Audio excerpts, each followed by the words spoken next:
तो चैप्टर के स्टार्टिंग में हमें दिखाया जाता है कि उनको जो कि सोई हुई होती है और वो अलग अलग टाइप का सपना देख रही होती है, जिसमें सबसे पहले वो अपने पास्ट का सपना देखती है। उसके बाद सेकंड सपना देखती है जिसमें कोई इंसान उसके ग्रुप फोटो को जला रहा है और उसके बाकी दोस्तों के साथ कुछ कुछ बुरा घटना घट रहा है। और क्यों को अचानक से वो फोटोग्राफ मिलता है जो जला हुआ है, जिसको देख के वो पैनिक कर जाती है। तभी अचानक से उसका नींद टूट जाता है और वो पूरा पैनिक कर जाती है। और जैसे वो उठने जा ही रही होती है तभी पीछे से उन उसे पकड़ता है और बोलता है कि दाक्युंग काम डाउन, तुम अपने आप को संभालो क्योंकि यहाँ पे एक एक्सीडेंट हुआ है। जिसको सुन के क्यों सख्त हो जाती है और सोचती है कि मेरे सपने में जो भी चीज़ हो रहा था वो इसी साइड इंगित कर रहा था। उसके बाद बोलती कि एक्सीडेंट सडनली, लेकिन क्यों और ताई कहाँ है। तभी उसका नज़र पीछे ताई पे पड़ता है जो कि बेहोश था, जिसको देख के क्यों पैनिक कर जाती है और बोलती कि ताई ये तुम्हारे साथ क्या हुआ। और ऐसे बोल ही रही होती है तभी उसके मुंह पे हाथ रखता है और बोलता है कि दाक्युंग थोड़ा धीरे बोलो और सामने देखो, सामने तुम्हें एक इंसान दिख रहा होगा जो कि शिन म्योंग का आदमी है, जो हमारा पीछा करते करते यहाँ तक पहुँच गया है।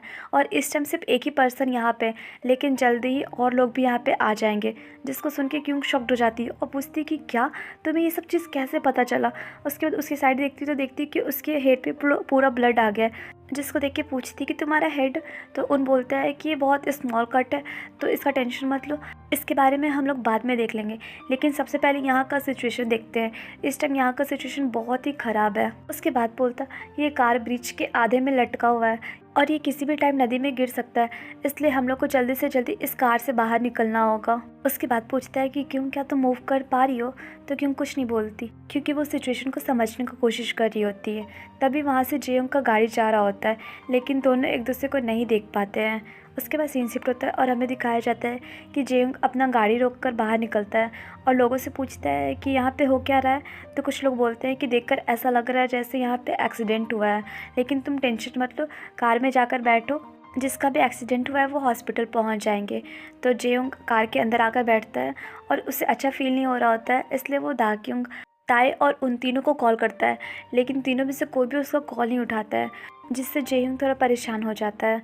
उसके बाद सीन शिफ्ट होता है और हमें दिखाया जाता है एक गुंडा को जो कि क्यों के गाड़ी के आगे खड़ा होता है और किसी को कॉल पे बता रहा होता है कि गाड़ी में जितने लोग हैं सब बेहोश हैं और ये गाड़ी किसी भी टाइम गिरने वाली है, तो हमें जल्दी इन्हें बाहर निकालना होगा। तभी क्यों उसे बोलती है कि पीछे हटो, तो बोलते हैं कि क्या क्या कह रही हो। तभी क्यों बोलती है कि मैंने कहा कि पीछे हटो, पर वो पीछे नहीं हट रहा होता है, इसलिए क्यों खिड़की का शीशा तोड़कर उसके साथ जंप करके आती है और उसे ज़मीन पर गिराकर उसका गला पकड़ लेती है और सोचती है कि मेरे पास फाइटिंग करने के लिए ज़्यादा टाइम नहीं है, इसलिए मुझे अपना टाइम बर्बाद नहीं करना होगा और जल्दी से जल्दी इसे मार के भाग जाना होगा। और वैसे सोच ही रही होती है तभी वो गुंडा एक मशीन से क्यूंग को करंट मार देता है, जिससे क्यूंग कुछ सेकंड के लिए ब्लैंक हो जाती है, लेकिन वो खुद को किसी तरह से संभालती है और उस गुंडा को नहीं छोड़ती है और लास्ट में उसे मार ही देती है। उसके बाद वो गाड़ी की साइड देखती है और सोचती है कि मुझे जल्द से जल्द ताई को गाड़ी से बाहर निकालना होगा। और जल्दी से वो ताई के पास जाकर गाड़ी से उसे निकाल लेती है और बोलती है कि ताई ताई कुछ तो बोलो। उसके बाद उसे चेक कर रही होती है और देखती है कि इसका पल्स तो बहुत वीक पड़ रहा है और सोचती है कि बाहर से तो कोई भी इंजरी नहीं दिखाई दे रही, लेकिन लगता है कि अंदरूनी चोट लगी है। उसके बाद सोचती है कि आखिर वो गुंडे लोग हमारा पीछा कब से कर रहे थे, मुझे कैसे नहीं पता चला, क्यों मैंने पहले नोटिस नहीं किया, आखिर क्यों, और मैं इस सिचुएशन में कैसे रही, मैं कैसे इतना केयरलेस हो सकती हूँ।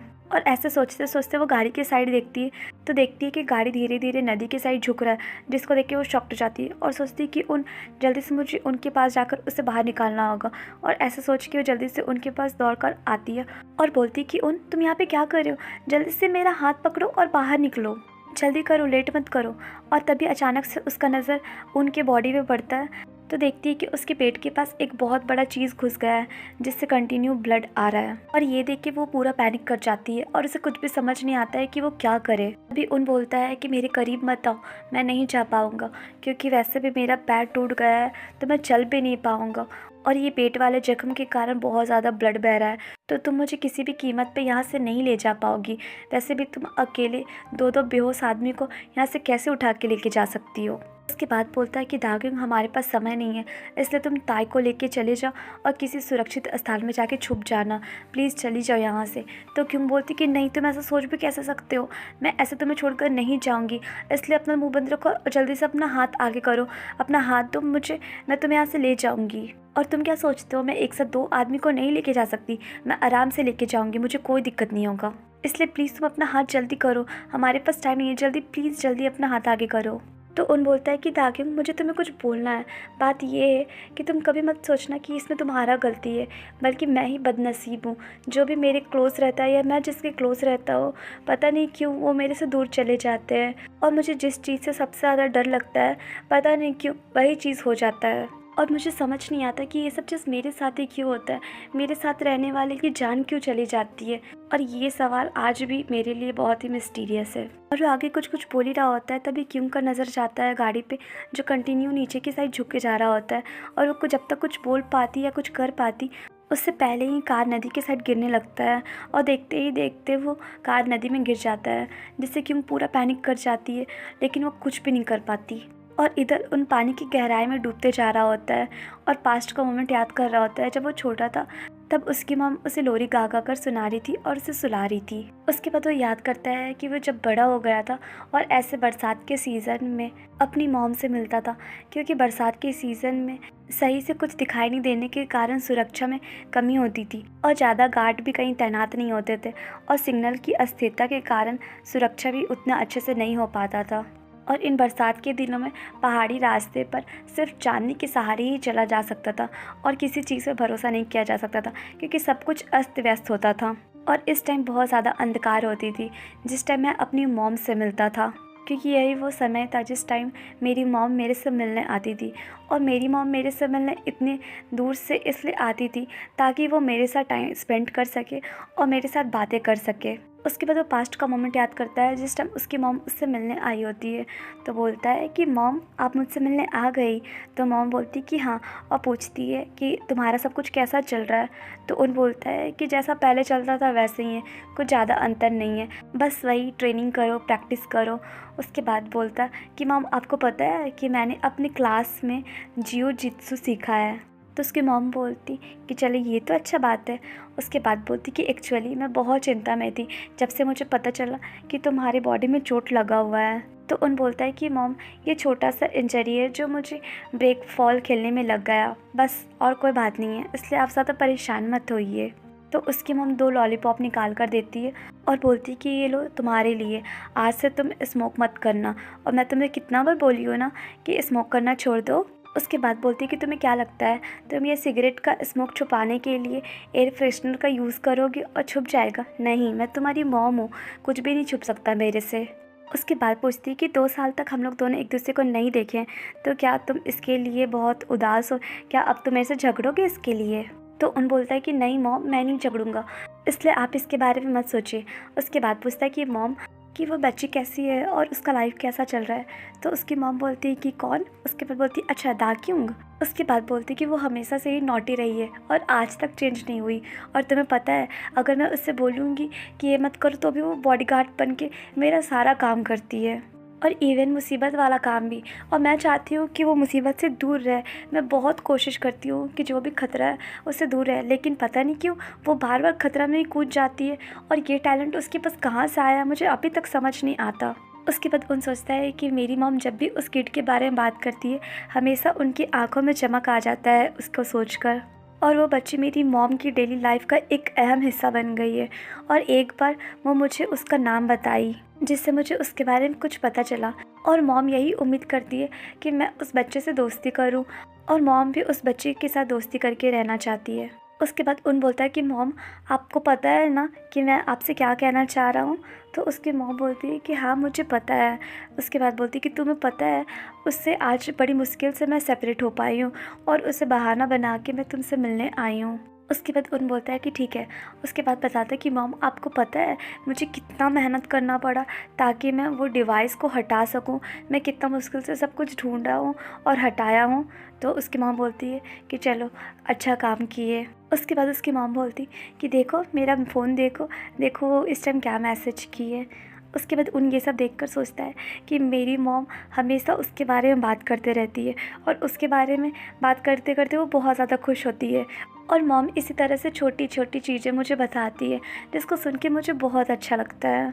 उसके बाद दोनों को वापस जा रहे होते हैं तो उन सोचता है कि अब जो रेनी सीज़न आ गया है, मैं चाहता हूँ कि मैं मॉम से ना मिलूँ, क्योंकि जब भी मैं मॉम से मिलता हूँ मुझे बहुत टेंशन हो जाता है और मुझे ऐसा लगता है जैसे मॉम अब कुछ ही टाइम के लिए है। तो मैं मॉम का ऐसे दुखद एंड के बारे में ना ही सोचना चाहता हूँ और ना ही देखना चाहता हूँ। इसलिए मैं नहीं चाहता हूँ कि मैं दोबारा मॉम से मिलूँ। और ऐसे सोच के बोलता है कि मॉम प्लीज़ आप दोबारा मेरे से मिलने कभी मत आइएगा, क्योंकि मैं आपसे नहीं मिलना चाहता हूँ। लेकिन मॉम आप मेरे से मिलना चाहोगी और मेरे पास आओगी तो मैं सोच सोच के ही मर जाऊँगा, इसलिए प्लीज़ मॉम मेरे से मत मिलना, मैं सीरियस हूँ। और मन में सोचता है कि मुझे पता है कि ये कितना ज़्यादा मुश्किल है और जो मैं बोल रहा हूँ वो कितना हर्टफुल वर्ड्स है, पर मेरे पास कोई भी चॉइस नहीं है। और मुझे पता है कि मेरी मॉम दूसरों के लिए कितनी क्रूर है और उनका एक ही वीकनेस है जो कि मैं हूँ, इसलिए मैं नहीं चाहता हूँ कि मैं उनका वीकनेस बनूँ। और वो ये सब सोच रहा होता है तभी उसकी मॉम बोलती है कि ठीक है मैं समझ गई, मैं तुमसे मिलने नहीं आऊँगी और ये हमारा लास्ट मीटिंग है, इसलिए माय डियर सन आओ एक बार लास्ट टाइम हग कर लो मुझे। उसके बाद दोनों एक दूसरे को हक कर लेते हैं तो उन सोचते हैं कि आखिर हम लोग का फाइनल फेयरवेल है, पर ये लास्ट गुड बाय मीनिंगलेस है, क्योंकि हम लोग इतने साल बाद मिलते हैं कि लग ही नहीं रहा है कि ये लास्ट है, बल्कि हमेशा की तरह लग रहा है नॉर्मल। तभी उसकी मॉम बोलती है कि मेरा बच्चा इतना बड़ा कब हो गया मुझे पता ही नहीं चला, और अब मैं तुमसे नहीं मिल पाऊँगी, इसलिए मेरी जगह पे डाकियों को तुमसे मिलने भेजूँगी, ठीक है। तो उन बोलता है कि मॉम, तो मॉम हंसती है और बोलती है कि मैं मजाक कर रही थी। उसके बाद उन बोलता है कि मॉम मैं आपसे बहुत प्यार करता हूँ।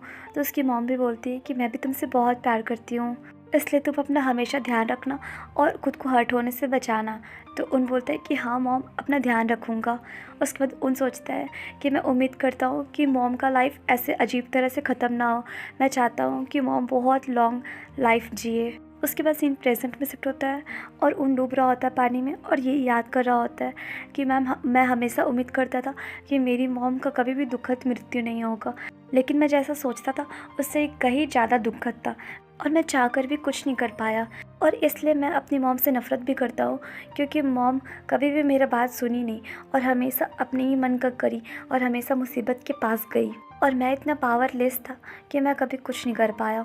और ऐसे सोचते सोचते वो नदी का और गहराई में डूबते जा रहा था, पर अचानक से वहाँ पे क्यों आ जाती है और अपना हाथ उसके हाथ के आगे कर देती है और उसे पकड़ लेती है और धीरे धीरे उसे पानी के ऊपर सतह तक लाती है, जिससे उसका भी सांस थोड़ा घुट रहा होता है।